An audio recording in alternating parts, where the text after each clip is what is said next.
heavily breathing, gasping for air through destroyed lungs, their faces scarred by chemical burns, half hidden with bloody rags, they marched on. This is Sabaton History Attack of the Zombies.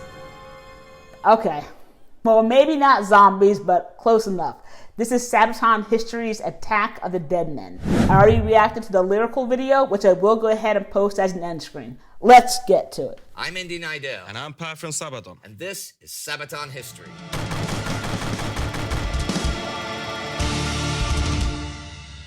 There are a lot of legendary tales that came out of the Great War.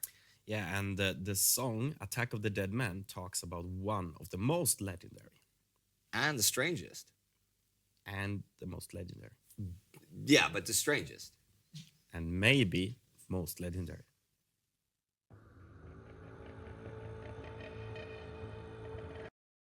One of the most legendary stories to come from the First World War would have to be the unkillable soldier. I will go ahead and link that either down below or as an end screen. But if you've not heard that story, it is something out of Monty Python and the Holy Grail. So go ahead and check that out.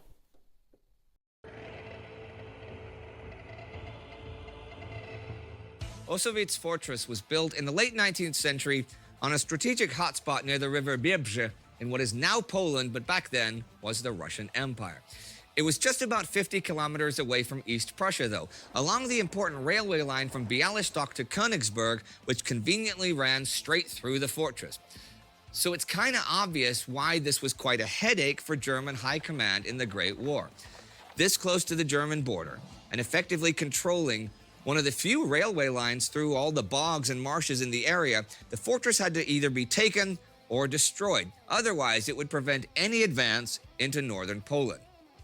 In fact, the Germans had tried to take the fortress back in September 1914 and again in February 1915, where the second attack had severely damaged much of the fortress defenses through heavy bombing.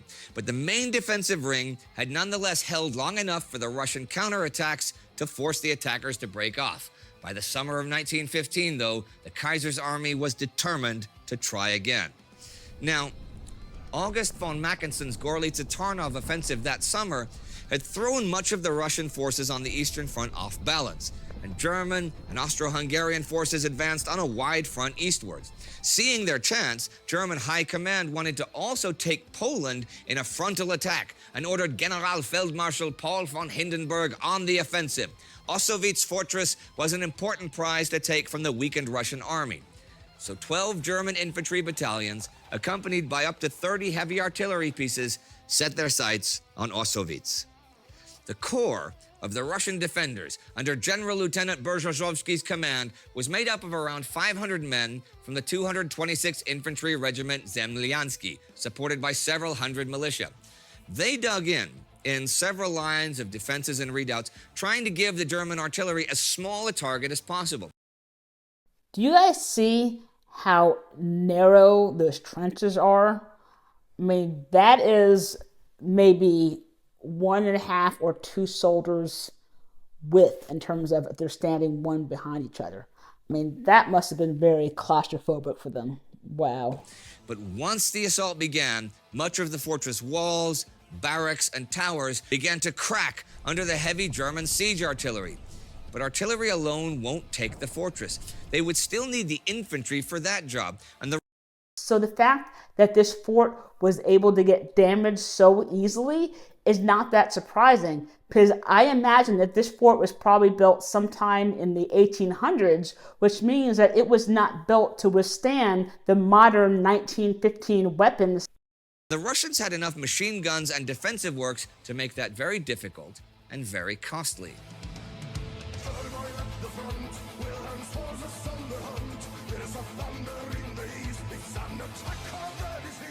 The Germans, though, brought in a fairly new and extremely dangerous weapon: gas.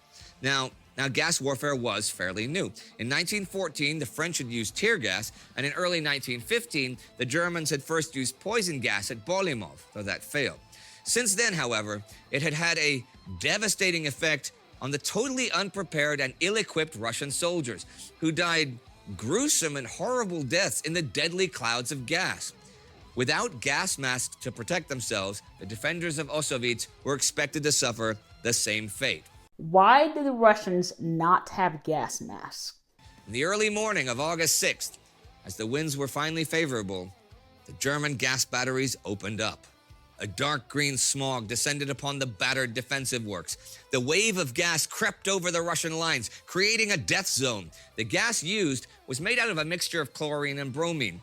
While the bromine acted as a respiratory irritant, the chlorine attacked the lungs, chemically burning them, right? The chlorine attached itself to moisture in the air, turning it to hydrochloric acid, which then bit into the membranes and flesh of the lungs, aggressively dissolving the soft tissue. The Russian soldiers were literally choking on their own blood, as every breath they took destroyed their lungs. Unable to breathe, they died in agony, coughing out bloody lumps of their own lungs. But it was not only the lungs that suffered, as the acid attacked the soft tissues of the eyes and noses, burning them chemically as well. The soldiers burned from the inside out. Many died within the first few minutes. So when chlorine gas comes into contact with moisture or water, it goes ahead and creates hydrochloric acid, which makes especially vulnerable people's mucous membranes. Think of your eyelids, nose, trachea, mouth, lungs, and of course, women have their own mucous membranes as well. Those further away from the initial attack tried binding wet rags and urine-soaked shirts around their faces in a desperate attempt to protect themselves, but that often helped little. Everything the wave of gas came in contact with began to die. Leaves and grass turned yellow and black. It killed the insects and the animals in the woods. There was no escaping as the gas crept into every ditch and into every hole, even attaching itself to the brass of guns and shells. The defenders suffered heavy losses, and whole companies in the foremost trenches were simply wiped out. Only around 100 men in the defensive lines further back survived, still terribly burned. As the gas dissipated, the German infantry battalions formed up. While other units went to secure the railway line, it was up to these 7,000 men of the German 76th Landwehr Division to storm the main defensive lines in front of the fortress. Confident that most of the defenders had been wiped out and that the few left would be overcome with ease, the German infantry moved onwards. The first lines were indeed littered with only the dead, grotesquely deformed in their final moments of inevitable death. The end. Or was it? As the German troops moved onward over the shelled-out ground, they suddenly came under heavy fire. The fortress artillery opened up on them, and machine gun fire tore holes in their ranks. Further out on the flanks, the last Russian reserve companies coming up from the rear formed to counterattack the German infantry. Seeing those friendly reinforcements rush in with their bayonets attached, the 100-odd survivors in the trenches also emerged. Bayonets fixed, they stumbled like zombies out of their dugouts, crawling and limping their way into the open.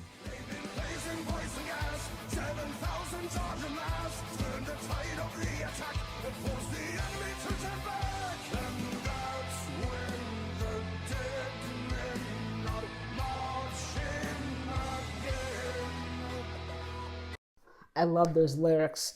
As a former Army medic, it's hard for me to comprehend how this was even possible because I've been through Army's CS or gas chamber numerous times throughout my military career. Your skin and mucous membranes are burning. You're tearing up. You're snotting. You're coughing. You're spitting. It's not a fun experience. And the last thing you want to do when you step out feeling that way is to grab a weapon and to actually attack someone. Yet that's what these guys did. But they experienced what I experienced only 1,000 times fold. It almost sounds like it was a miracle that they were actually able to do a counterattack. So these guys are absolute legends in my book. Complete shock stopped the German attackers dead in their tracks. Like dead men returning to life, the Russian survivors came on, heavily breathing gasping for air through destroyed lungs, their faces scarred by chemical burns, half hidden with bloody rags, they marched on, thirsting for revenge for the terrible fate thrust upon them. Their tears were bloody, their eyes burned red, they spat blood and parts of their lungs as they advanced, croaking and coughing like the living dead. This horrible sight, as well as the unexpected counterattack, halted the Germans, and a deep panic set in. They hastily withdrew, soon running away in terror as the panic spread through their ranks, pushing their comrades aside, trampling over each other, stumbling over barbed wire as Russian artillery shells fell in between them. And that's how many of them ended up on their own defensive lines' barbed wire. The attack of the dead men came on, accompanied by a bayonet charge of the reserves, and recaptured the lost trenches. By 11 a.m., a few hours after the deadly gas attack, the defensive lines were back in Russian control. The Germans had withdrawn back to their own starting positions. Okay, much of the battle remains shrouded in legends and mystery, and that is likely to remain so. The casualty numbers on either side are unknown, as are the German records of this battle, though it was certainly a well-deserved tactical victory of a small Russian force over a much larger German force. Strategically, it did little to preserve the Russian hold on Poland, and Osowiec fortress had to be given up weeks later as it was too damaged and the whole front had to pull back anyhow. And since, after the Russian revolutions of 1917, this war was viewed by the Soviet Union as a capitalist war and a source of shame, it was largely edited or written out in their history books. Nowadays, post-Soviet Union, however, the legend of the attack of the dead men is gaining more attention as Russia's interest in the Great War increases. And the legend is certainly a tale worth telling. That is beyond dispute.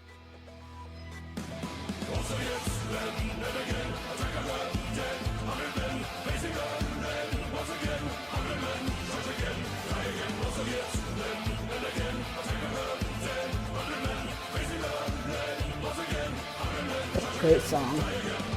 The whole song "Attack of the Dead Man," it was one of those like super like, okay, we're gonna do an album about World War One. Yeah. And when I was presenting the idea to our record label Nuclear Blast, they were like, okay, so you're gonna have a song about gas? And I was like, yeah, sure, there will be a such song. We didn't know exactly how we're gonna cover it, like in which area, but the story of the dead man was one of the absolutely like most legendary ones that we definitely felt that we needed to get in. And then that's the Osowiec fortress. That's where we get in the. Have you been there? No, I never been there. But we have received a lot of fan mails saying like, this is something you really should write a song about. So in the end we did. And we had a little bit of a special way of revealing the song to the fans, because in Russia there's this guy who is famous as Radio Tapok. He's got a very popular YouTube channel. He's a touring heavy metal musician who does cover songs of bands like Sabaton, but he translates them into Russian. Okay. So I asked him, would you be willing to do a song which nobody has ever heard, and do it? You translate it into Russian, and you release it before us. And he was like, "That's a weird thing. It's I cool, never though. heard of it." It sounds kind of cool, though. Yeah. So he before anybody has heard the song, he heard it, he recorded it, he translated it into Russian, and he made a music video for it and put it out. So I've actually never heard of this man, but if you have heard of him and you do actually follow his music, then please drop that in the comments. I think that was interesting way. A lot of people said I'm crazy when I come with such a marketing idea. I mean, you could have sued him for millions of dollars. Yeah, that could have been. That could have been the case. Like, hey, you stole our song. You told me. Why would I tell you to? But we actually gave him the song, and it was very popular, and he did a good job. And maybe we can listen to a little bit of Russian version of it. I hope so.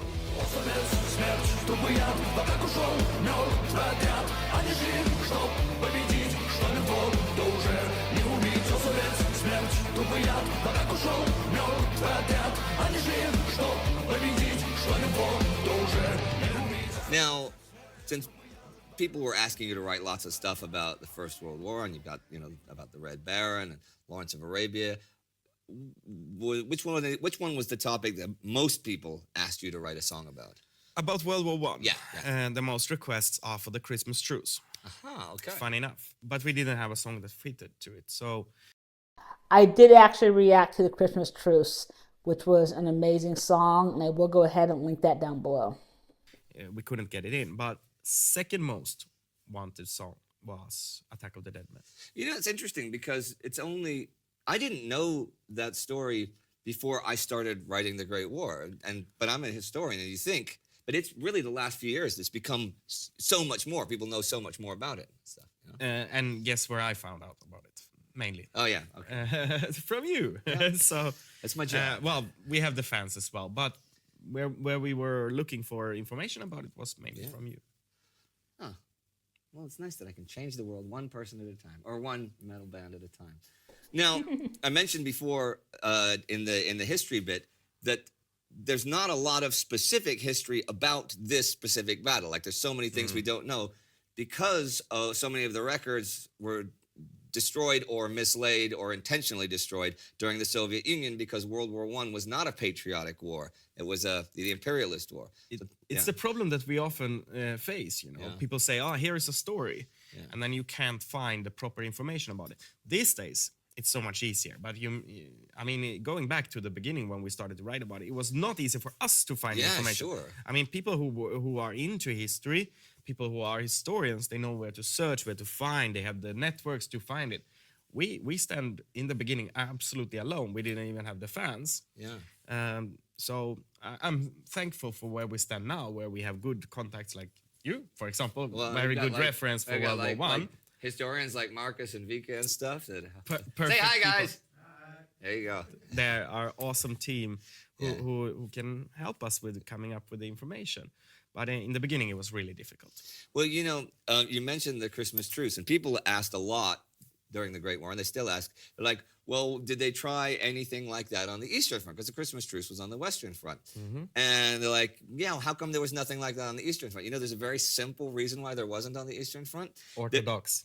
That's the truth. Some Russian soldiers did try an Easter truce in 1916. They came out of their trenches on Easter, you know, to start the same sort of thing, and they were all shot at and taken prisoner by the Germans and the Austrians because they used a different calendar, and it was 13 days different, so it was not Easter to the Germans and Austrians. They just saw a bunch of Russians walking out of their trenches for hanging out and going, hey, come on, here's some drinks.